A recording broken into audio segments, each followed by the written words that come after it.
పసిడి ప్రియులకు భారీ షాక్ ఇస్తూ రికార్డు స్థాయిలో బంగారం ధరలు పెరిగాయి. ఒక్క రోజులోనే బంగారం, వెండి ధరలు ఊహించని రీతిలో ఎగబాకడంతో కొనుగోలుదారులు ఆశ్చర్యంలో మునిగిపారు. ఈ ధరల పెరుగుదల హైదరాబాద్, ఢిల్లీతో సహా దేశవ్యాప్తంగా మార్కెట్ను కుదిపేస్తోంది.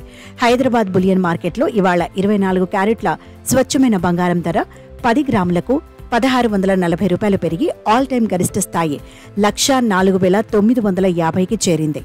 అదేవిధంగా 22 క్యారెట్ల బంగారం ధర 1,500 ఎగబాకి 96,200 వద్ద నిలిచింది.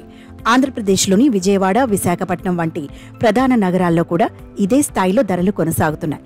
ఈ ధరలు స్థానిక జ్యువెలరీ షాపుల నుంచి సేకరించిన సమాచారం ఆధారంగా ఉన్నాయి.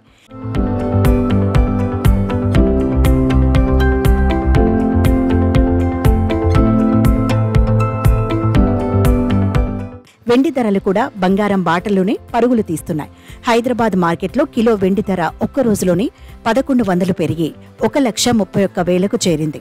ఈ ధరల పెరుగుదలకు అంతర్జాతీయ మార్కెట్లో బంగారం, వెండి డిమాండ్ పెరగడం, రూపాయి విలువలో హెచ్చుతగ్గులు, ద్రవ్యోల్బణం, భౌగోళిక రాజకీయ ఉద్రిక్తతలు ప్రధాన కారణాలుగా చెప్పవచ్చు. దేశ రాజధాని ఢిల్లీలో కూడా బంగారం, వెండి ధరలు ఆకాశాన్ని తాకాయి.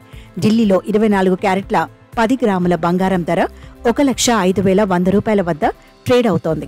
అయితే ఇది హైదరాబాద్తో పోలిస్తే స్వల్పంగా ఎక్కువ.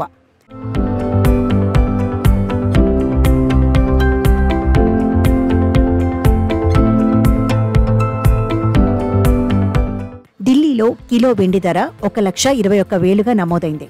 ఇది హైదరాబాద్తో పోలిస్తే కొంత తక్కువగా ఉంది. స్థానిక పన్నులు, రవాణా ఖర్చులు, జ్యువెలరీ మేకింగ్ ఛార్జీలు ఈ ధరల వ్యత్యాసానికి కారణమని నిపుణులు చెబుతున్నారు. ఈ ధరల పెరుగుదలతో పెళ్లిళ్ల సీజన్లో బంగారం కొనుగోలు చేయాలనుకునేవారు ఆందోళన చెందుతున్నారు. అయితే బంగారం ఎప్పుడూ సురక్షితమైన పెట్టుబడిగా భావించబడుతుంది. ముఖ్యంగా ద్రవ్యోల్బణ సమయాల్లో బంగారం ధర ఇప్పట్లో తగ్గే అవకాశం లేదని అంటున్నారు నిపుణులు. ట్రంప్ టారిఫ్ భయంతో ఇన్వెస్టర్లు బంగారం వైపు మొగ్గు చూపుతుండటంతో బంగారం ధరలు మరింత పెరిగే అవకాశం ఉందని అంటున్నారు.